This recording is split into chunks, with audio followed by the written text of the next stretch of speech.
Bonjour tout le monde. Je me présente, je suis Isaac Bocara, je suis le directeur régional chez Opswat en charge de la France, le Benelux, l'Espagne et le Portugal. Aujourd'hui, on aura avec nous Rachid Mekdoud qui est notre seul ingénieur et on va vous présenter notre offre dédiée aux infrastructures critiques. Ce webinaire, qui est notre premier webinaire post-confinement, est organisé par notre partenaire Max Solutions, qui est aussi présent ici. Juste avant qu'on démarre, n'hésitez pas à n'importe quel moment de poser vos questions dans l'espace chat qui est dédié à ça. Et on y répondra en fin de présentation.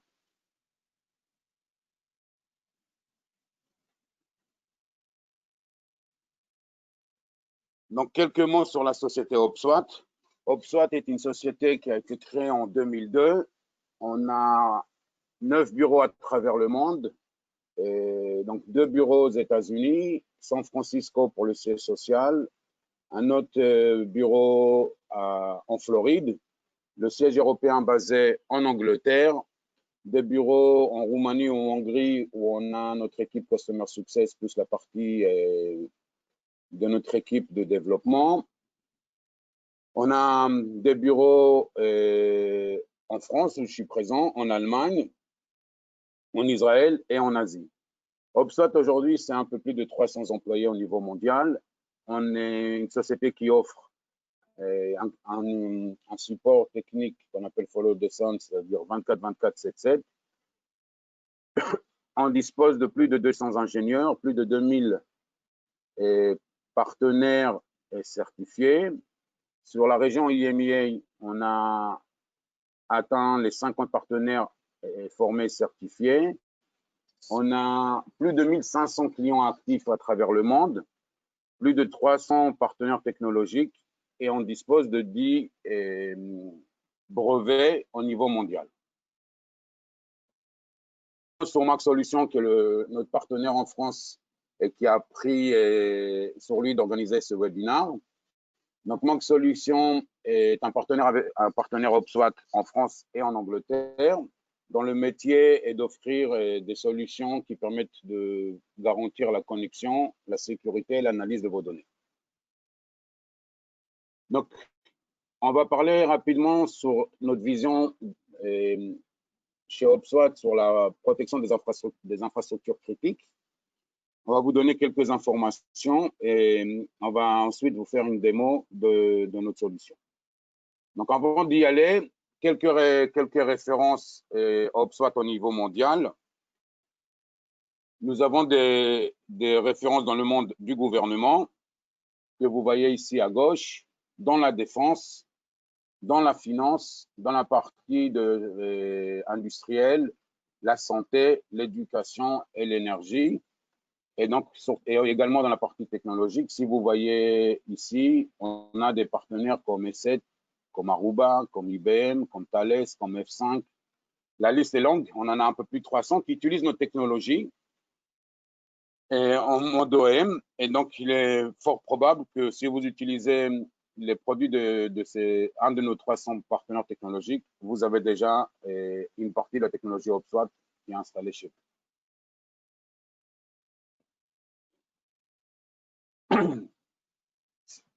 Comment on définit une infrastructure critique?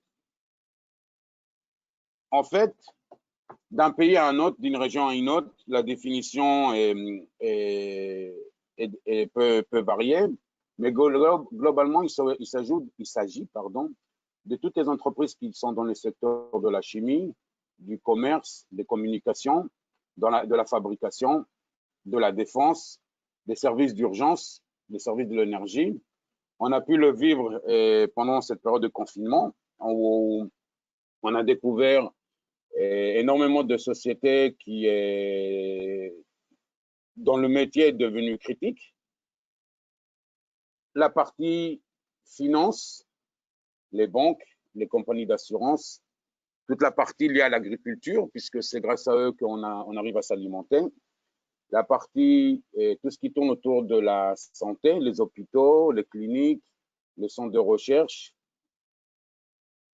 mais aussi la partie qui est beaucoup plus forte aux États-Unis, tout ce qui tourne autour de la partie nucléaire, toutes les entreprises qui sont en relation avec l'alimentation et l'assainissement.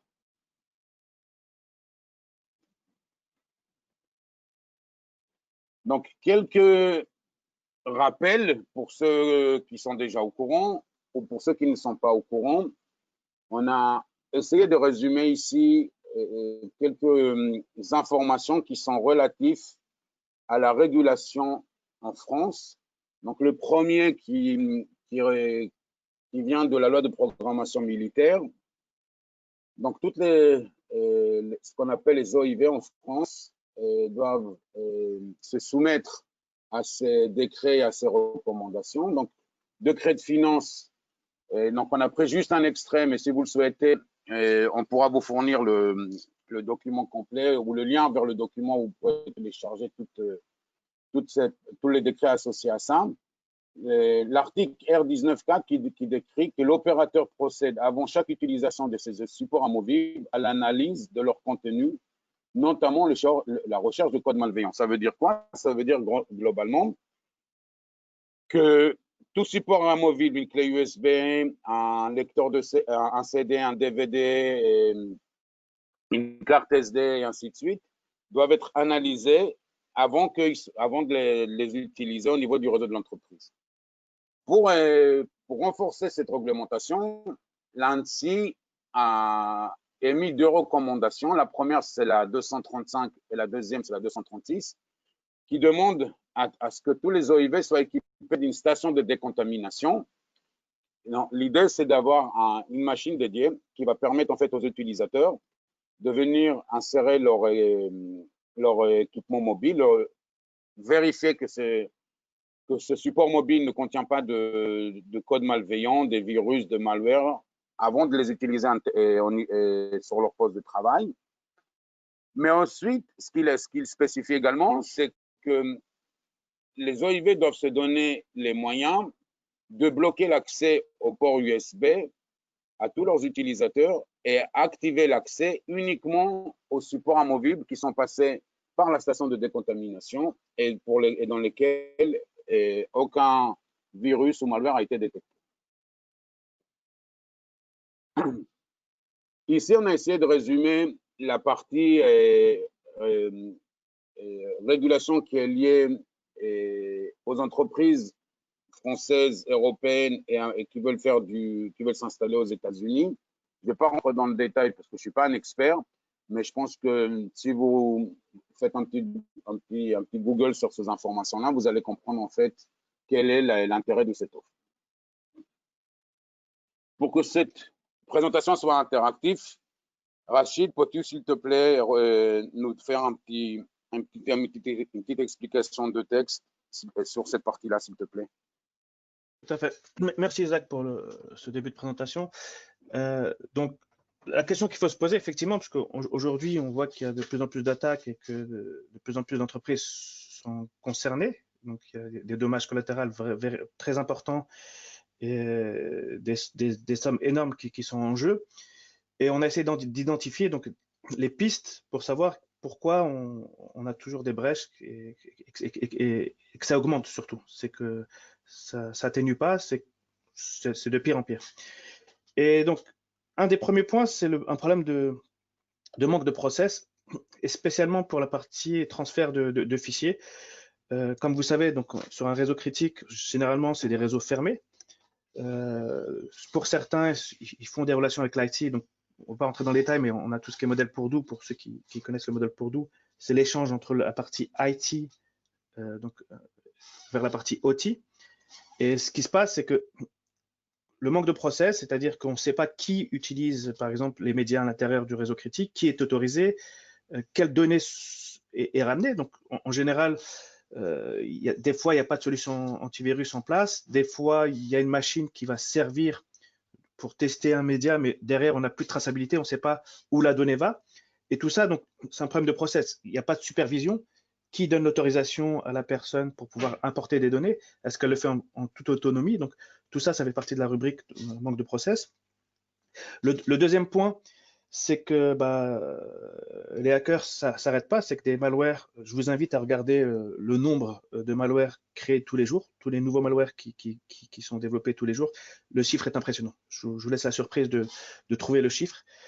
Vous verrez que c'est impressionnant. Et surtout, c'est que aujourd'hui, malgré qu'on a des techniques différentes sur la partie signature, heuristique, machine learning, les malwares s'adaptent. C'est-à-dire qu'ils savent comment bypasser des fois le système de détection. Et donc, c'est une course à la détection. Donc, quand est-ce que le malware va être détecté? Des fois, ça peut mettre un jour, des fois un mois, des fois une semaine. Et ce laps de temps va permettre à des malwares de pouvoir infecter certaines machines. Donc, tous ces points-là, il y a une stratégie à mettre en place. Et en général, c'est aussi un petit peu lié au manque de process. Mais là, la partie malware, il faut s'adapter. Un troisième point, c'est la partie interopérabilité, excusez-moi. En gros, je vous donne un exemple. Vous avez une machine, si vous installez 2 anti-malware dessus, forcément, il y a un problème de compatibilité. Il y en a un qui va prendre le dessus, ça risque de ne pas marcher. Ou vous avez un système de sécurité en place, vous devez vous assurer que, par exemple, votre solution de sécurité est capable de dialoguer avec une solution SIEM. Donc, avoir des standards de communication. Et aujourd'hui, on a des solutions de sécurité peut-être qui sont très fortes, mais qui sont incapables de s'intégrer dans un écosystème plus global. Et aujourd'hui, on va dire la clé de voûte, c'est d'avoir un système de sécurité qui soit capable de s'intégrer, quel que soit le composant, que ce ne soit pas lié à un éditeur ou à un mode de fonctionnement.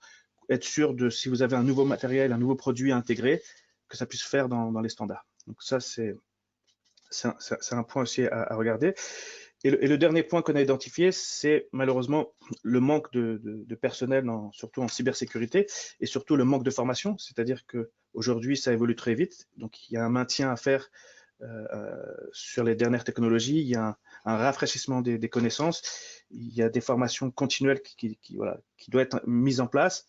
Et surtout, il faut trouver les bons profils. Donc, le fait d'avoir ces 4 points réunis permettent d'expliquer pourquoi les brèches continuent. Donc, ce que je vais faire, je vais redonner la main à Isaac pour qu'il nous donne quelques cas d'attaque. Donc, si Isaac, tu peux nous donner quelques informations sur la suite. Juste avant d'enchaîner sur la partie, sur le 4e point, si vous souhaitez, HubSpot a mis en place des formations qui sont ouvertes, gratuites. Il suffit de se connecter sur notre site à l'adresse hubspot.com, aller dans la partie académie, vous allez vous enregistrer et ensuite vous avez la possibilité d'accéder à des cours qui sont liés à la cybersécurité. Voilà, ça c'est dit.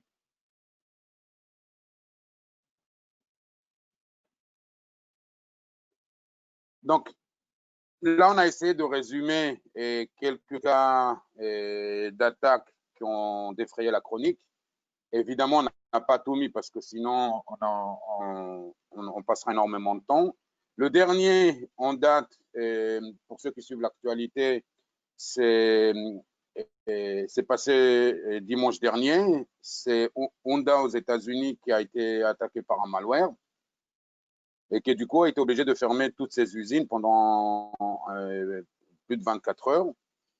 On a ensuite énormément de hackers qui travaillent pour des gouvernements, comme le gouvernement iranien, qui attaquent des infrastructures critiques au niveau d'autres pays, comme l'Arabie Saoudite, les États-Unis, Israël et ainsi de suite. On a eu l'attaque très connue qui s'est passée en Italie. Il y a celle qui a défrayé énormément la chronique en 2015, c'était les centrales électriques en Ukraine. Bref, il y a des attaques qui sont soit faites par des groupes d'activistes, soit par des agences d'État dont le seul objectif est de mettre les pays voisins ou le pays ennemi, entre guillemets, à genoux. Là, je vais repasser la main à Rachid. Merci Isaac. Donc, pour résumer sur la partie process, on a résumé ça, donc c'est notre approche. Donc, la partie sécurité et la partie conformité, on a fait exprès de la séparer parce que le process est très très important, c'est le clé de voûte on va dire, du fonctionnement. Mais par contre, quand on parle de sécurité et compliance, souvent on fait l'amalgame. La partie conformité, on doit être conforme parce que voilà, un organisme nous demande d'être en conformité, donc on doit vérifier que, par exemple, on a 2 anti-malware pour les officiers de sécurité. Certaines règles disent qu'il faut minimum 2 anti-malware pour pouvoir valider une donnée, par exemple, une donnée qui soit non infectée. Donc, le fait de juste mettre une croix sur la box, comme on dit, juste valider ce point-là sur la partie conformité, ça ne veut pas dire que vous êtes en sécurité. C'est juste, vous respectez les normes. Nous, on associe les deux. On veut que ça soit sécurisé et aussi que vous soyez en conformité. Donc, ce point est très important parce que le process va vraiment sur les 2 points. On insiste sur la partie sécurité et conformité. Sinon, ça n'a pas de sens d'être juste conforme et derrière, laisser on a oublié au niveau sécurité, on n'a pas mis les bonnes stratégies. Donc, on va associer les deux et surtout le fait que on ait des produits qui combinent la partie prévention. Je vous montrerai dans la démo, donc il y a la partie prévention, la partie détection. C'est 2 choses différentes. Et l'objectif vraiment, c'est de protéger l'environnement. Et le process, il n'est pas là pour alourdir les tâches ou le fonctionnement. Il est là au contraire pour alléger le fonctionnement et s'assurer que toutes les étapes sont respectées et tout est tracé et qu'on minimise le risque. L'objectif, c'est pas de donner la main à tout le monde et que tout le monde soit autorisé à ramener des données. Il faut que ce soit approuvé. Un réseau critique, comme vous savez, voilà, c'est des données, c'est des réseaux très très sensibles. Donc, si quelqu'un doit mettre un jour un système, il faut que les personnes soient informées quelle donnée vient de l'extérieur, quelle donnée sort, même si c'est un partenaire, même si c'est un employé, même si c'est l'entreprise qui a vendu le produit. On ne parle pas de confiance, on parle plus de validation et de protéger son infrastructure. Parce que derrière, si ce n'est pas respecté, le risque est énorme. Et comme on parle de réseau critique, les conséquences, ça peut être une centrale nucléaire qui ne fonctionne pas ou qui, par exemple, le cas iranien est intéressant.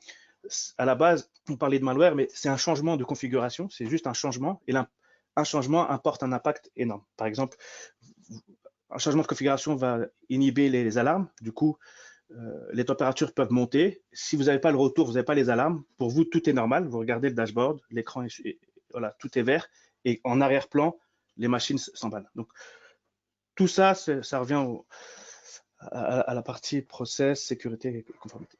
Donc, je repasse la main à Isaac pour la Merci, partie Rachid. produit.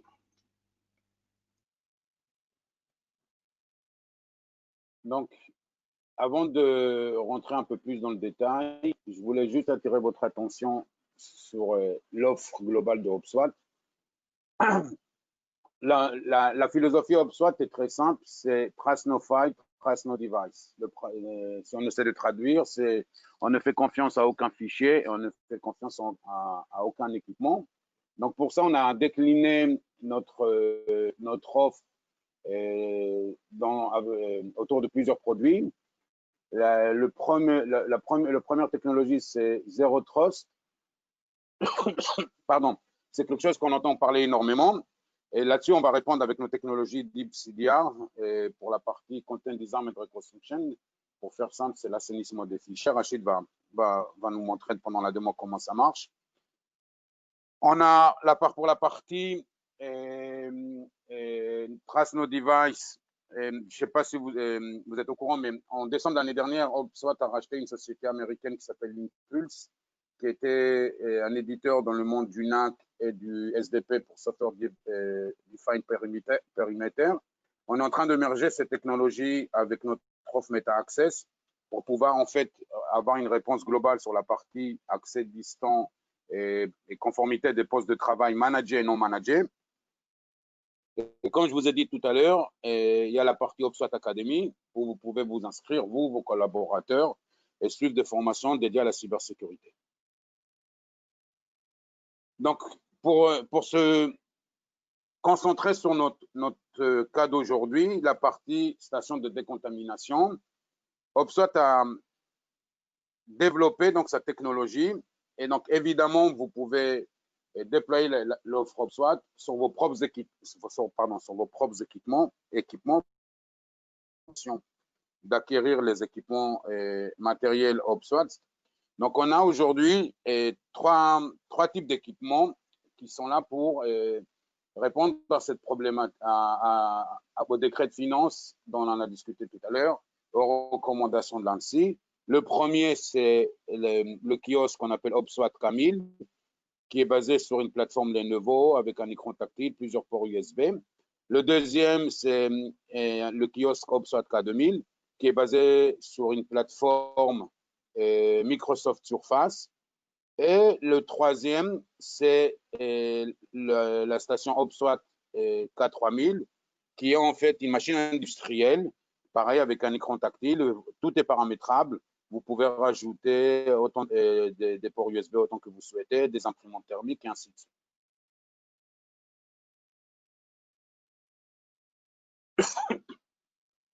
Ensuite, donc, il y a la partie matérielle, c'est la partie qui va permettre en fait d'embarquer nos technologies. Et pour embarquer nos technologies, on a besoin de logiciels. Donc, le logiciel, c'est la valeur ajoutée d'OPSWAT. Et donc, on a aujourd'hui 5 packages différents. Donc, chacun de ces packages peut tourner sur chacun des équipements OPSWAT. Donc, le K1000, K2000, K3000. Le premier, qui est le package basique, il arrive avec 4 antivirus. Donc, ClaimEV, Analab, Avira, Kaspersky.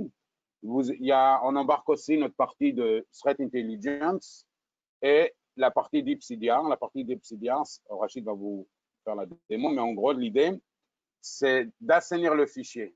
Comme on ne fait pas confiance au fichier, même si ces 4 antivirus n'ont rien détecté, on va quand même prendre le fichier, on va l'assainir. L'assainir, ça veut dire quoi? C'est retirer tous les éléments actifs qui sont dans ce fichier-là. Et on va pouvoir ensuite fournir à l'utilisateur un fichier propre. Le deuxième package qu'on appelle standard, il arrive avec 8 moteurs antivirus. Vous avez la liste ici. Pareil, le Threat Intelligence et la partie d'IPCDR, l'assainissement de fichiers. Le troisième package qu'on appelle Business, donc là, ça arrive avec 12 moteurs antivirus. Et là, vous avez les options complémentaires. Le package Advanced avec 16 et le package Premium avec 20. Donc, chacun de ces packages peut tourner, peut être installé sur nos kiosques, le K1000, K2000 et K3000. On a donc ici à titre d'information pour chacun de ces packages les performances liées à chacun de ces kiosques. Donc, vous pouvez les avoir ici. Si vous voulez, cette information est aussi disponible sur notre site web ou vous pouvez contacter Michel Legrand, moi-même ou Rachid. On vous fournira toutes les informations. Donc, ici, vous avez les performances liées à l'équipement selon les packages. Ce qui est important de savoir, c'est que dans ces packages-là, quand OPSWAT fournit les moteurs antivirus, c'est dû au fait qu'on a un contrat OEM avec tous ces éditeurs-là. Vous n'avez qu'un seul interlocuteur, c'est OPSWAT qui va vous fournir toutes les nouvelles signatures. Vous n'avez pas à vous préoccuper à aller vous connecter sur le site web de chacun des éditeurs, faire une recherche pour savoir s'il y a de nouvelles signatures qui sont disponibles. Tout ça est géré par OPSWAT.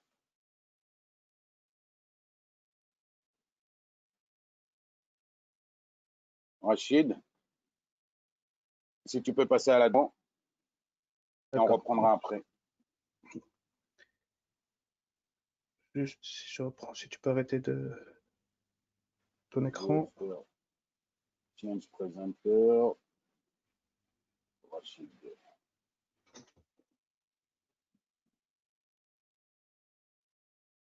Okay. Bon. Juste, je confirme avec vous que vous voyez bien mon écran. Oui. Donc, avant d'aller dans la démo, aujourd'hui, ce que je vais faire, je vais aller derrière, voilà, le kiosque, on va dire la station de décontamination, voir qu'est-ce qui se passe. On va travailler en arrière-plan et après, je vous montrerai la démo côté utilisateur. Le plus important, c'était de vous montrer voilà, ce qui se passe, qu'est-ce qu'il y a dans la machine, qu'est-ce qu'on fait exactement, le traitement qu'il y a, parce que c'est bien d'avoir une station de décontamination, c'est bien d'avoir un process, mais c'est bien aussi de comprendre ce qui se passe dans la machine. Et donc, on a parlé de solutions anti-malware. Donc, on a vu les différents packages. L'avantage, c'est d'avoir la partie multiscanning. La partie multiscanning, on est dans la partie détection. Plus je vais utiliser de moteur, plus je vais augmenter le niveau de détection. Donc, on a par exemple Anab qui est situé en Asie, Bitdefender qui est en Roumanie. On a différents moteurs. Ce qu'on essaie de faire dans les différents packages qu'on propose, c'est de couvrir l'ensemble du globe, d'avoir des continents différents parce que les malwares qui arrivent en Asie, en Europe, des fois sont différents, ou qui arrivent, voilà, qui circulent, qui sont créés dans les continents différents. Et le fait d'avoir des éditeurs dans différents continents, ça nous donne des expertises variées. Et ça, c'est important pour augmenter le niveau de détection. Certains utilisent, donc, comme j'avais dit, les signatures, certains la partie heuristique, certains machine learning. Par exemple, Verity, on est sur la partie machine learning. Et donc, la combinaison des trois technologies et la répartition géographique nous permettent d'augmenter le niveau de détection. Encore une fois, la détection n'est pas parfaite, on n'a pas 100%. On peut vous fournir des graphes, on va augmenter, on va s'approcher des 98-99% des malwares connus. Et après, il nous reste un problème, c'est les malwares non connus et ce qu'on appelle 0D attaque. Donc, c'est pas détectable par les anti-malwares. Et du coup, on a une technologie qui s'appelle DeepCDR, c'est la partie Quantum Disarm et reconstruction. Donc, comme a dit Isaac, cette technologie-là, elle est connue plus par le nom assainissement de fichiers. L'objectif, c'est de prendre le fichier, de retirer le composant actif et recréer un nouveau fichier sans le composant actif. Je donne un exemple. Vous avez un fichier Excel, on retire la macro, parce que c'est un composant actif, et on recrée le fichier Excel sur la macro. Vous avez un PDF avec un JavaScript. À la fin, vous aurez un PDF qui sera stérile sans le JavaScript. Et on peut parler, je vous montrerai dans la démo sur la partie CDR, une image avec la partie stéganographie, quelque chose qui est caché dans l'image. Le fait d'utiliser la partie CDR va permettre de retirer ces informations cachées. Comme je vous l'ai dit, c'est des options. Par exemple, sur la partie outils, si vous utilisez des fichiers binaires, le CDR ne va pas vous être utile. Mais par contre, pour tous les fichiers de data, comme par exemple PDF, les images, les vidéos, ça peut être des manuels en Word, Excel, etc. Ça, c'est super important d'avoir cette technologie parce que ça vous permet d'être sûr qu'il n'y a pas de composants cachés, composants actifs qui vont nuire à votre réseau. La partie DLP, elle est intéressante quand certains éditeurs doivent récupérer des informations, par exemple des logs, etc., de vos machines.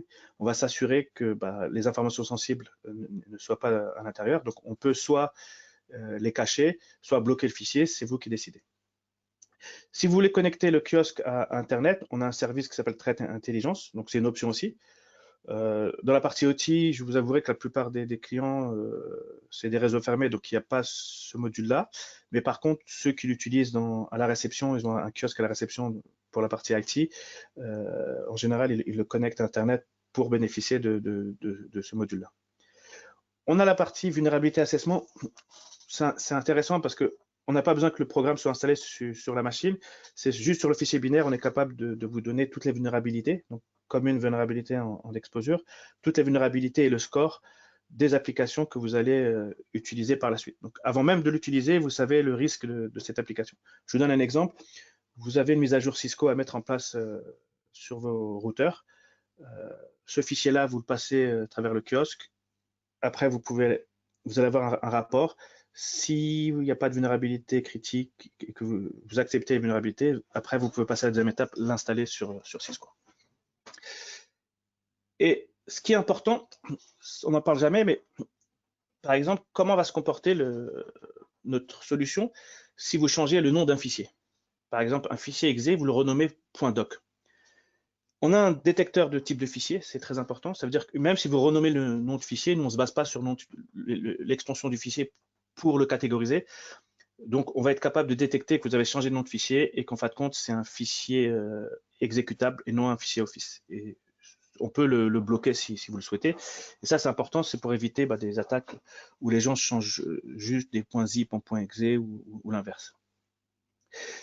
Un extracteur d'archives, on met une grosse différence entre le fait de scanner juste un point zip, juste scanner le hash, ou extraire tout le contenu et scanner le contenu. Donc le fait d'avoir ce moteur d'extraction d'archives va nous permettre de faire une analyse profonde et de détecter le malware à un niveau de récursion que vous allez définir. Ça peut être un niveau de récursion de 10, de 100. C'est vous qui définissez le niveau de récursion. Et après, je ne sais pas si vous êtes familier donc, avec la partie Yara. Donc ça, c'est un outil open source. L'avantage, c'est que si vous avez vraiment des anciennes machines où les malwares ne sont plus dans les bases de données, vous pouvez toujours, avec le module Yara, créer, donc, on va dire, votre propre solution anti-malware. Donc, ça sera un moteur supplémentaire. Donc, il est compris dans la solution. Et vous pouvez récupérer des anciennes signatures des années 90, par exemple, qui ne sont plus dans les bases pour pouvoir détecter certains malwares. Ou si vous avez des équipes, ce qu'on appelle Red Team, Blue Team, voilà, vous voulez être capable de détecter des comportements de malware précis, vous pouvez aussi l'utiliser. Ce que je vais faire, je vais vous faire juste une démo sur, donc je montre juste le dashboard. Donc vraiment tout est logué, tout est audité, on a toutes les informations. Aujourd'hui sur la partie CDR, on est numéro 1, on supporte le 91 types de fichiers. Et ce qu'on va faire, c'est qu'on va juste processer un fichier. Donc avant de processer le fichier, je vais vous montrer un fichier image que j'ai ici. Donc le final.jpg, si je l'ouvre, c'est le pont San Francisco, donc c'est juste une image, il n'y a rien de méchant. Ce que je vais faire, je vais juste changer l'extension. Et si je l'ouvre encore, j'ai caché un PDF dessus. Donc heureusement, c'est juste un PDF, donc un petit gribouillage. Je ne suis pas encore un artiste, mais comme vous savez, donc la partie steganographie, ce qu'on peut faire, c'est on peut cacher un malware, un script pour prendre la main sur la machine, mais aussi c'est très utilisé pour exfiltrer des informations d'une organisation. Très facile à mettre en place, juste avec un fichier Word. Il y a des champs cachés, on peut l'utiliser. Aujourd'hui, ce n'est pas détecté par les solutions anti-malware. Certains produits de sécurité, comme par exemple les firewalls Next Generation, prétendent être capables de détecter la partie stéganographie. Je vous invite à faire les tests. Ils sont capables de détecter 1 ou 2 cas de stéganographie, mais en gros, ça représente rien du tout sur le marché. Donc, comment va se comporter OPSWAT avec ce type de fichier? On va le scanner manuellement. Donc, on le fera après sur... excusez-moi juste. OPSWAT démo, c'est ici, final.jpg. Je vais le scanner. Donc, vous allez voir sur tous mes anti-malware, j'ai rien détecté. Donc, il n'y a aucune menace de détecter. Par contre, comme je ne fais pas confiance au fichier, j'ai retiré des informations, donc on a marqué metadata. Et si l'utilisateur, donc dans le kiosque, il va recevoir un nouveau fichier, ce qu'on va faire, on va l'ouvrir, c'est exactement la même image, la même qualité, mais c'est un nouveau hash, donc c'est un fichier qui a été reconstruit. Je vais vous montrer ici. Si je relouvre, c'est exactement la même image. Par contre, si j'essaye encore de faire la même expérience, cette fois-ci, ça ne marche pas. C'est-à-dire que même si je n'ai pas détecté le fichier, je n'ai pas détecté ce qui est caché à l'intérieur, on est dans une technologie de prévention. La prévention va supprimer les composants actifs et du coup, la menace est supprimée. Il y a une grosse différence entre la partie détection, d'accord, et la partie prévention. La partie prévention ne se base jamais sur la détection. C'est-à-dire que si vous avez une solution de sécurité qui prétend faire de la prévention, si derrière, il y a un système de détection, comme la plupart des solutions aujourd'hui sur le marché qui prétendent être solutions de prévention, c'est qu'il y a un problème. La solution de prévention, elle est capable de supprimer la menace sans se baser sur la détection. Donc, c'est important d'avoir les deux parce que la détection va vous permettre de savoir que vous êtes sous attaque et la partie prévention va vous éviter les risques. C'est que même si ça passe la première barrière de détection, au final, le fichier sera sain et sera stérile. Donc, ce qu'on va faire, on va aller rapidement sur la partie kiosque, vous expliquer les différents workflows. Donc, je vous montre juste le premier, après j'y reviendrai. C'est la même machine, c'est une station de décontamination. Ce que j'ai fait, j'ai juste séparé la partie technologie, donc scanning, etc., de la partie USB, juste pour vous montrer voilà, le process à l'intérieur. Vraiment, je vous ai dit, l'objectif, c'est de rentrer à l'intérieur de la machine, savoir comment ça fonctionne. Et au final, l'utilisateur, pour lui, c'est transparent. Donc, le fait de mettre une clé depuis l'extérieur, la scanner à travers le kiosque, en fonction des options que vous avez choisies, c'est des workflows. Par exemple, vous pouvez dire, je veux assainir le fichier, je veux pas assainir le fichier, ou je veux assainir les fichiers Excel, mais pas les fichiers Word. Je vais vérifier les vulnérabilités, etc. Donc, ces règles-là, c'est dans le workflow. Par défaut, il y a une configuration basique, ça marche très, très bien. Et après, s'il y a des utilisateurs avancés qui veulent créer leur propre workflow, ils ont cette option-là. Et à la fin, vous aurez un rapport en disant les fichiers sont propres, donc la clé est propre, ou la clé USB est infectée, on vous donne le nom des fichiers et ce qui ne va pas. Donc, avant d'aller sur la suite des workflows, des différents cas d'utilisation, je voulais juste vous montrer ce premier cas, et aller sur la démo, et après revenir sur ces diagrammes, si vous permettez. Donc, quand j'arrive sur le kiosque, l'interface, l'utilisateur va avoir cette interface-là. Donc, comme Isaac vous a montré, on a plusieurs kiosques. Donc, ça peut être un petit kiosque, un grand kiosque. La langue, vous pouvez la choisir. Donc, par défaut, vous pouvez mettre français si vous voulez. Si vous avez plusieurs kiosques, vous pouvez mettre certains en français, dans d'autres pays en anglais. Ça dépend. Là, on a des clients, par exemple, qui travaillent sur plusieurs pays et donc ils gèrent plusieurs langages. On a une centrale management qui permet de gérer tous les kiosques. Par exemple, si vous avez 20 kiosques, on peut avoir une configuration pour 10 kiosques et une autre pour 10 kiosques, donc faire des groupes de configuration. Et du coup, à partir d'une centrale management, on est capable de gérer tout ça très facilement. Sinon, on peut les gérer individuellement. Donc, chaque kiosque va être géré individuellement si, par exemple, c'est des réseaux fermés. Donc, on va démarrer le process. Tous les écrans que vous voyez ici, on peut les personnaliser. On peut changer le contenu, c'est-à-dire si bienvenue ne vous convient pas, vous pouvez changer cette phrase-là. C'est très simple à mettre en place. Pareil, vous pouvez mettre votre propre avertissement, vous pouvez l'enlever. On peut avoir un kiosque, donc une station de décontamination sans authentification. Donc, on ne demande pas à l'utilisateur de s'authentifier. Ou demander, par exemple, si c'est un visiteur, un partenaire ou un employé. Disons que je suis un partenaire, je dois mettre en place une mise à jour, importer des données depuis mon entreprise vers votre entreprise. Donc, je vais utiliser la partie visiteur. On peut poser des questions. Vous avez le choix des questions, les rendre obligatoires ou pas. Et vous pouvez autoriser tous ces médias-là. Donc, on supporte la partie USB, CD, DVD, SD card, les lecteurs de disquettes, ça existe encore dans les centrales nucléaires, et tout ce qui est smartphone, donc Android ou iOS. Encore une fois, c'est des options, c'est-à-dire si vous voulez les désactiver, on peut autoriser que la partie USB et pas le reste. Donc, je vais insérer ma clé USB. Dans mon cas, c'est une clé USB. Et donc, il va la détecter automatiquement. J'ai une option de traitement qui permet de savoir est-ce que je veux tout scanner ou certains fichiers. L'avantage, par exemple, pour des utilisateurs à privilège, ils peuvent juste choisir un seul fichier parce qu'ils ont besoin d'apporter qu'un seul fichier. Si vous voulez être strict, on peut retirer cette option-là. C'est une case à décocher et du coup, on va être obligé de scanner tout. Donc, dans notre cas, on va tout scanner. Et ce que vous allez voir, c'est que là, j'ai mon antivirus qui est installé, donc ça va juste. Donc, j'ai juste mon anti-malware qui est installé, donc je vais juste l'arrêter pour pas qu'il bloque.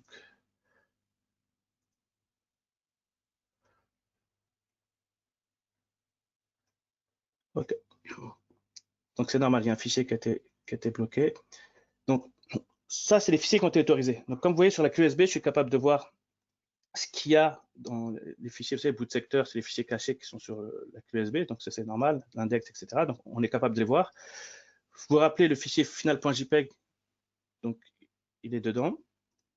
Et donc j'ai une mise à jour Cisco, micro-routeur, et on vous dit voilà toutes les vulnérabilités qu'on a trouvées. Donc c'est pas un malware, on a décidé de ne pas le bloquer, mais vous pouvez bloquer des fichiers binaires à vulnérabilité.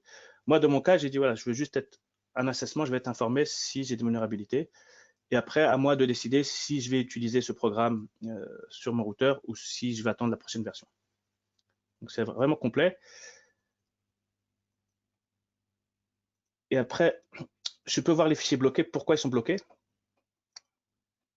Donc là, vous voyez qu'il y a des malwares. Il y a uniquement 2 anti-malwares qui ont détecté le virus. Ça ne veut pas dire que les autres sont mauvais, c'est chacun a des bases différentes. Là, j'ai renommé un fichier, vous savez. Donc, il a détecté que le nom de fichier ne correspondait pas à ce qu'il y avait dans le contenu. Donc, on est capable de détecter ces problèmes de compatibilité. Et donc, le fait d'avoir renommé le fichier, il a trouvé une erreur. Là, j'ai que 4 anti-malwares qui ont détecté la menace, et ainsi de suite. Donc là, j'en ai qu'un. Donc, juste, si vous utilisez qu'un seul anti-malware, juste réfléchissez à combien de malware on peut laisser passer. Et donc, l'objectif, c'est vraiment d'augmenter le niveau de détection. C'est là l'impact de la partie multiscanning, l'intérêt de la partie multiscanning. Donc, j'ai 2 fichiers assainis. Donc, tous les fichiers qu'on supporte dans la partie image. Donc, dans le workflow, qu'est-ce qu'on dit? Si le fichier est sain, on n'a pas détecté menace, derrière, on l'assainit. Si on a détecté une menace, par sécurité, on le bloque, même si on est capable de retirer le malware. C'est que généralement, les entreprises, si on détecte un malware, on n'est pas dans la partie forensique pour pouvoir retirer, on veut juste le bloquer parce qu'il y a une anomalie. Et on a une option. Donc, si vous vous rappelez du premier diagramme, j'avais dit la partie assessment. Et là, j'ai la possibilité de soit copier les fichiers propres sur un répertoire, donc un répertoire réseau, sur notre clé USB ou sur un serveur Vault qu'on appelle un serveur de stockage sécurisé. Donc, on va partir sur cette option-là. Comme je suis un partenaire, j'ai pas de compte utilisateur, j'ai pas de compte dans l'Active Directory, j'ai pas de compte local. Du coup, le kiosque va me créer avec le serveur Vault un compte automatique. Donc, il va me créer un ID. Ce que je peux faire, si j'ai une imprimante, si j'ai un kiosque avec une imprimante, je peux imprimer un reçu. Là, c'est terminé. Et si je reviens ici, le temps que ça imprime, ça met en PDF, voilà. Donc là, j'ai décidé de mettre toutes les informations sur le ticket, mais on peut sélectionner uniquement les informations nécessaires pour l'utilisateur. Donc j'ai besoin de mon Vault ID. Et ce que je vais faire maintenant, je vais juste aller sur mon Vault. Je vais me déloguer. Donc on a copié les fichiers sur un serveur, on va dire un serveur web, où l'utilisateur va pouvoir récupérer ces fichiers. Donc, je n'ai pas de compte utilisateur, j'ai un compte guest que le kiosque m'a créé. Et du coup, je vais pouvoir accéder aux fichiers. L'avantage, j'ai juste à télécharger et j'ai tous mes fichiers directement sur mon équipement. Le gros avantage, c'est que j'ai plus besoin de clé USB à l'intérieur de mon réseau critique. Donc, ça peut être une solution si on veut interdire les clés USB à l'intérieur d'un réseau, c'est de mettre un kiosque en entrée, scanner les fichiers, ne déplacer que les fichiers propres sur un serveur dédié. Et du coup, l'utilisateur va accéder à ce serveur dédié dans son propre espace. Donc, c'est personnalisé. Et du coup, l'avantage, c'est qu'on n'a plus besoin de gérer les clés USB à l'intérieur du réseau. Aussi, un des avantages, c'est que sur le serveur Vault, on continue de scanner les fichiers. Donc, si je me connecte en tant qu'administrateur de sécurité,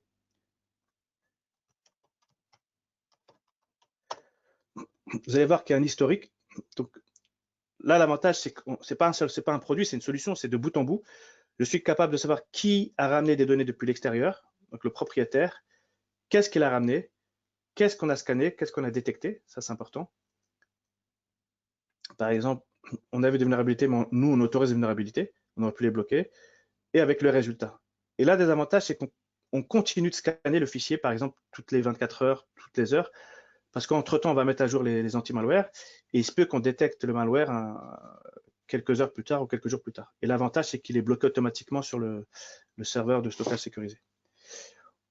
On a aussi la partie superviseur approval, c'est-à-dire que quand la personne va importer les fichiers sur le Vault, automatiquement, le manager peut recevoir un email en demande d'autorisation si l'utilisateur est autorisé à importer les données, par exemple, dans le réseau critique. Ça, dans les centrales nucléaires, c'est très utilisé. On a 2 niveaux d'approbation. Parce que comme c'est un réseau critique, à chaque fois que quelqu'un importe des données, il faut que le manager soit au courant pour qu'il puisse vérifier si c'était planifié. S'il n'était pas au courant, ben, il peut bloquer l'opération en ne répondant pas. Ou, au bout de, par exemple, on peut définir 1 heure. Si au bout d'1 heure, il n'y a pas de réponse, on peut autoriser automatiquement ou bloquer automatiquement. Mais le gros avantage, c'est que tout est contrôlé. Je ne vais pas rentrer, l'objectif, c'est pas d'entrer partout, c'est juste vous donner, tout est audité. Donc, si jamais quelque chose s'est passé, on peut retracer la donnée et savoir ce qui s'est passé. C'est assez complet. Si je reviens sur le kiosque, je vous montre rapidement le workflow et après, on aura terminé dans 5 minutes en ce qui me concerne. Comme ça nous laisse le temps pour les questions. Et donc, on peut créer différents workflows. Par exemple, pour les guests, si je prends les guests, les questions que j'ai posées, voilà, on peut changer les questions, les mettre, les rendre obligatoires. Les types de médias qu'on supporte. Donc, je peux décocher. C'est vraiment, voilà, c'est juste cocher les cas. C'est vraiment simple. Tout est préconfiguré. Si on veut, je reviendrai sur la partie manifeste. Je vous expliquerai c'est quoi la partie manifeste. Quand le fichier est bloqué, en général, je ne fais pas d'action. Vous pouvez supprimer le malware. Moi, je ne le recommande pas, à part pour des cas spécifiques, parce que si un utilisateur amène des données personnelles sur sa clé USB et que vous les supprimez, ça peut faire des problèmes. Donc, le mieux, c'est de de rien supprimer et de bloquer l'accès ou les déplacer. Par exemple, vous pouvez faire une copie sur un serveur dédié. Et quand le fichier n'est pas infecté, pareil, si je ne fais pas d'action, donc je fais juste la partie assessment, je peux copier sur une autre clé USB en formatant celle-là ou copier sur un répertoire réseau ou copier sur un serveur Vault. Donc, soit je mets toutes les options, soit je mets qu'un. Comme vous voyez, c'est quoi l'avantage? C'est que je vais pouvoir créer des workflows différents par groupe d'utilisateurs. Par exemple, des gens de l'IT, des gens qui s'occupent de la maintenance, des gens qui s'occupent de l'opération. On peut créer des profils différents. La partie imprimante, ce que je veux imprimer dessus, tout est logué. Si je veux envoyer un email à l'utilisateur à la fin pour le résultat, et j'ai une option aussi pour travailler dans le sens inverse. Ça veut dire qu'un partenaire vient chez vous, il doit récupérer des logs d'un équipement, il va les déposer sur le Vault et il va les récupérer à travers une clé USB sur le kiosque. Donc le kiosque peut être utilisé dans les deux sens, à vous de définir ce sens-là. Pour finir, je reviens donc sur les diagrammes. On avait vu le premier cas, le basique. Voilà, si je veux juste, voilà, par exemple, pour la partie GDPR, certains ont utilisé le kiosque juste pour vérifier que, voilà, pour former l'utilisateur, pour vérifier que la clé USB était propre ou pas. C'était une première étape. La deuxième étape, c'est on vient avec une clé extérieure depuis une clé USB de l'extérieur et on doit utiliser une clé USB de l'entreprise. Donc, on copie uniquement les fichiers propres sur la clé entreprise et celle-là, elle ne contient que des données d'entreprise. Donc, pareil, là, la personne va pouvoir l'utiliser dans le réseau critique. On lui fait confiance, il n'y a pas de moyen de vérification. On se base sur l'utilisateur. Si on va aller plus loin, on va mettre un certificat, donc un manifeste. Le OPSWAT va délivrer un manifeste. Dedans, il y aura un certificat avec la liste de tous les fichiers qui ont été scannés et qui ne sont pas infectés. Du coup, si je repars avec la clé USB dans mon réseau critique, j'aurai besoin d'installer un agent sur mes machines. Et l'avantage, c'est que par défaut, tous les ports USB sont bloqués. Quand je vais insérer ma clé USB, je vais lire le manifeste. S'il n'y a pas de manifeste, ça reste bloqué. Si un fichier a été rajouté entre-temps ou modifié, ça va être bloqué. Il faut que je retrouve exactement les mêmes fichiers qui ont été utilisés sur le kiosque. Et un des avantages, c'est que je peux dire que le manifeste est valable pour 24 heures. C'est-à-dire que si j'insère la clé 2 jours plus tard, le manifeste est expiré, on va me redemander d'aller scanner les fichiers sur le kiosque. Donc le gros avantage, c'est que là, on ne se base pas sur l'utilisateur, on se base vraiment sur des preuves. C'est que toutes les clés USB de l'entreprise doivent être scannées par le kiosque avant d'être utilisées sur le client. On peut le faire aussi avec une seule clé. Donc, on ne copie pas sur une deuxième clé, on la fait directement sur la clé originale. Ça, c'est à vous de décider. Le cas qu'on a vu ensemble, c'est ce cas-là, c'est le cas qui est plus intéressant, qui est complet. C'est-à-dire que je ramène une clé depuis l'extérieur, je la scanne, uniquement les fichiers sains sont copiés sur le Vault de mon espace personnel. Donc, si je suis un employé, j'aurai un compte lié avec mon compte Active Directory, un compte local, c'est vous qui décidez. Et à l'intérieur, je vais pouvoir me connecter sur une interface web. Donc, par défaut, c'est 90, mais on peut mettre une interface HTTPS ou n'importe quel port, c'est vous qui décidez. Et je vais pouvoir récupérer mes fichiers directement. Donc, l'avantage, c'est que le fichier est tracé de l'entrée vers la sortie. Pour des réseaux sensibles, on peut mettre une data diode entre les deux, c'est-à-dire forcer le flux de kiosque vers le Vault et interdire le retour pour être sûr que physiquement, c'est pas possible d'exfiltrer des informations. Donc souvent, on retrouve ça dans des réseaux critiques comme des réseaux militaires, par exemple. C'est souvent utilisé dans ce domaine-là. Et si vous voulez utiliser le kiosque dans le sens inverse, c'est-à-dire que dans mon réseau critique, j'ai des informations à exporter parce qu'un partenaire doit récupérer des logs, je vais être sûr qu'il récupère que des logs, pas d'autre chose, pas des informations sensibles d'entreprise. Voilà, je veux monitorer cette information-là. Du coup, je vais l'obliger à déposer ces fichiers sur le Vault, à aller sur le kiosque, les récupérer via son compte. Et là, au moins, je saurai exactement ce qui est rentré et ce qui est sorti.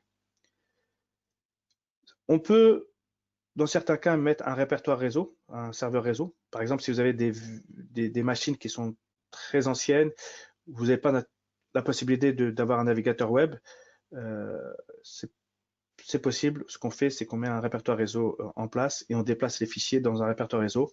Du coup, ici, on peut bloquer le port USB et forcer l'utilisateur à venir récupérer cette information sur ce répertoire partagé. Donc, c'est une solution aussi qu'on a. En gros, c'est adapté à tous les cas d'usage. C'est à vous de définir celui qui vous convient le mieux. Et si on veut aller plus loin, on peut en plus avoir un manifeste obligatoire. Donc, chaque clé qui va être utilisée va comporter un manifeste. Donc, je ne pourrais pas l'utiliser sur un poste si ça n'a pas été scanné par le kiosque. Et si jamais, par exemple, aujourd'hui, il y a des gens qui travaillent depuis la maison et qui ont besoin d'accéder à un clé USB, et ils emportent leur PC. L'avantage, c'est qu'on peut connecter à un Meta Defender Core ou dans le cloud. Soit c'est hébergé dans votre data center, soit dans le cloud. Et du coup, si vous n'avez pas le manifeste, le client est capable automatiquement d'envoyer les fichiers sur un équipement OPSWAT, donc Meta Defender Core, pour scanner le fichier et faire le scan sur votre data center ou sur le cloud. Et si c'est propre, on vous donne accès à ces fichiers-là. Donc, c'est une solution aussi pour les gens qui ne peuvent pas se déplacer sur les réseaux critiques, qui ont besoin d'accéder à leurs données. On a cette solution-là. Donc, j'espère que c'était clair. N'hésitez pas, il y a un espace questions. On pourra aussi revenir plus tard. On vous envoie de la documentation pour aller plus loin. Mais j'espère voilà, que tout a été compris et que c'était simple. Et surtout, n'hésitez pas à poser vos questions. Donc, je redonne la main à Isaac pour qu'on puisse aller sur la conclusion. Isaac, je te redonne la main. Je vais juste arrêter ici. C'est bon. Merci Rachid. Okay. Donc, je veux récupérer. Je ne sais pas si vous voyez mon fichier, mon écran maintenant.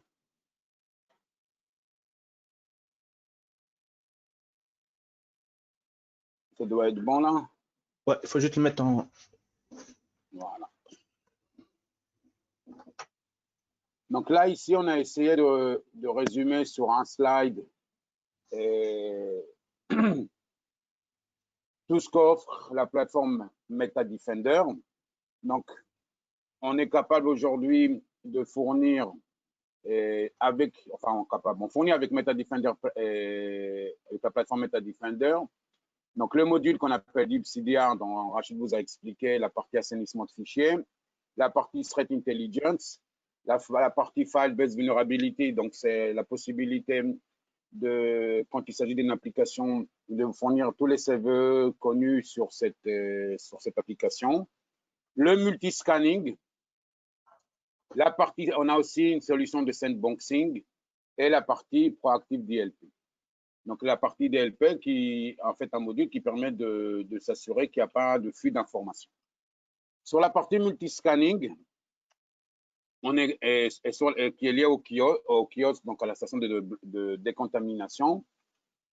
Vous avez vu, on a 5 packages et qu'on a définis avec des moteurs antivirus qui sont basés sur en fait notre expérience et sur le fait qu'on a cherché à avoir des solutions d'éditeurs qui couvrent le globe. Mais rien ne vous empêche, au-delà de ces moteurs, d'ajouter 1, 2 ou 3, enfin autant de moteurs que vous souhaitez parmi la liste. Donc, vous pouvez, par exemple, partir sur un package basique, ensuite dire, je vais rajouter la technologie CrowdStrike, McAfee, Autrend Micron, enfin bref, vous pouvez faire ce que vous voulez. La plateforme Meta Defender, donc, c'est une solution logicielle que vous pouvez donc évidemment installer au niveau de votre réseau d'entreprise. Vous pouvez l'utiliser on-premise, vous pouvez l'utiliser dans le cloud. On n'en a pas parlé, mais tout ce qu'on vous a montré aujourd'hui, vous pouvez l'utiliser dans le cloud. On a notre application est hébergée sur Amazon en Europe, avec tous les contrôles nécessaires pour la confidentialité de vos données. Et donc, du coup, la plateforme Meta Defender, vous pouvez l'attaquer à travers des API.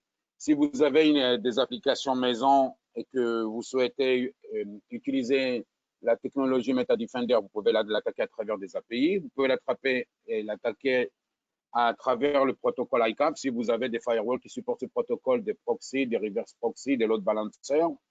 Donc, on a vu le kiosque, on a vu Vault.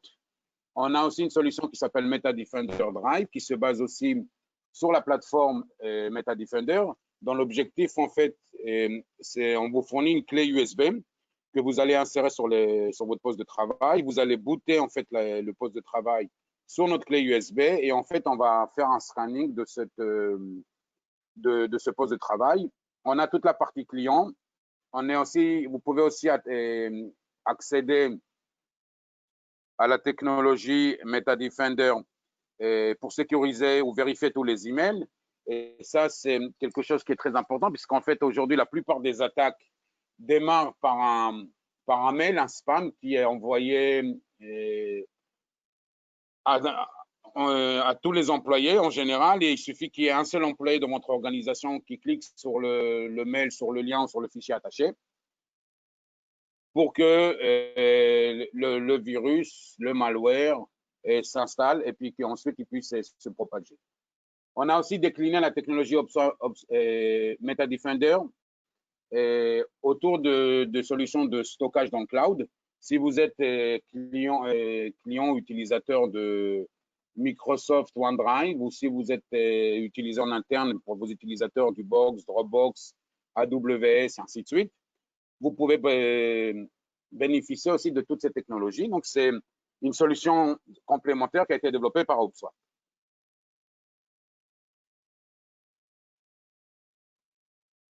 Donc, ici, on a essayé de résumer en fait notre offre globale. Donc, pour tout ce qu'on appelle le cross-domain, donc il y a le MetaDefender Kiosk qui est la station de décontamination, MetaDefender Vault, MetaDefender Drive. Pour sécuriser tout ce qui tourne autour de vos échanges de fichiers, on peut le faire à travers ITAP, à travers les API, on peut le faire dans le cloud. Pour tout ce qui est NAC, on a donc une solution qui s'appelle SafeConnect NAC. Tout ce qui tourne autour de l'analyse des malwares, donc vous pouvez évidemment utiliser notre solution MetaDefender Core, le cloud ou MetaDefender Drive. Tout ce qui concerne, si vous avez des problématiques d'accès distant de postes qui ne sont pas forcément des postes managés avec ce qu'on appelle le BYOD, le Bring Your Own Device. Nous, on appelle ça Bring Your Own Disaster. L'idée, c'est qu'à travers MetaAccess et SafeConnect SDP, vous pouvez déployer rapidement une solution qui permettra à des utilisateurs, à vos utilisateurs, à vos partenaires, de se connecter depuis une plateforme, enfin un poste de travail qui n'est pas forcément un poste de travail qui est managé. Et en fait, l'idée, c'est de remplacer la connexion VPN classique par ce qu'on appelle aujourd'hui les technologies SDP, Software Defined Perimeter. On a donc une solution pour la partie mail, donc que votre serveur mail soit on-premise, donc hébergé chez vous ou dans le cloud. Vous pouvez déployer donc notre technologie HubSpot. La partie storage security, donc c'est MetaDefender for Secure Storage. Ce que je disais tout à l'heure, c'est tout ce qui tourne autour de OneDrive, Box, Dropbox, Google Drive, AWS et ainsi de suite. Et sinon, la partie Vault. Et on a évidemment toutes les API qui sont disponibles, qui vont vous permettre en fait d'attaquer vos applications et MetaDefender Core à travers vos applications. Dernière chose, et avant de vous libérer, sauf si vous avez des questions, je vous invite à aller sur notre site web, hubspot.com, cliquer tout en haut sur la partie académie, vous inscrire.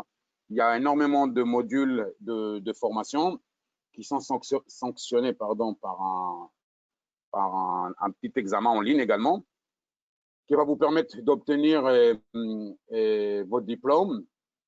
Vous n'êtes pas obligé de suivre intégralement la formation. Si vous n'avez pas le temps, vous pouvez faire module par module.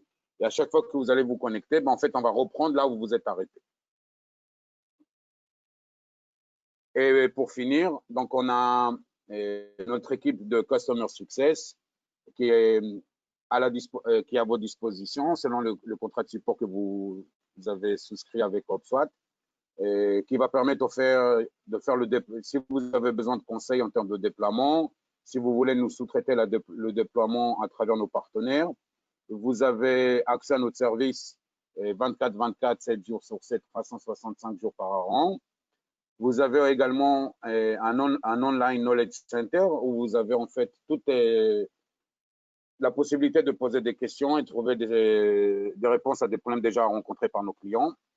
La partie académie et également on est capable de venir vous former, vous, à l'utilisation de nos technologies. Voilà pour ce que j'avais à dire moi. S'il y a des questions, s'il y a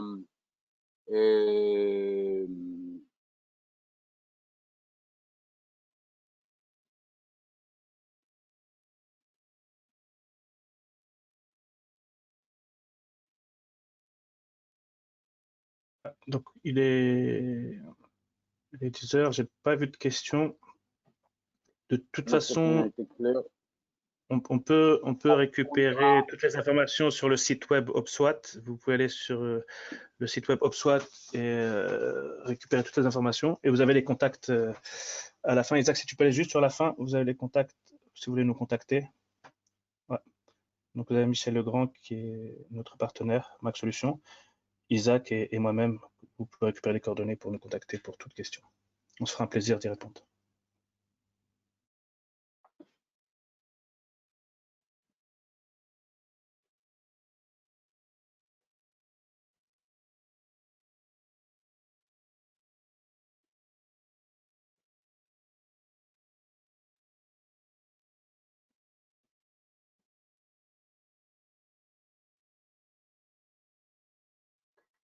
Je vous remercie donc tous d'être présents sur notre premier webinaire post-confinement.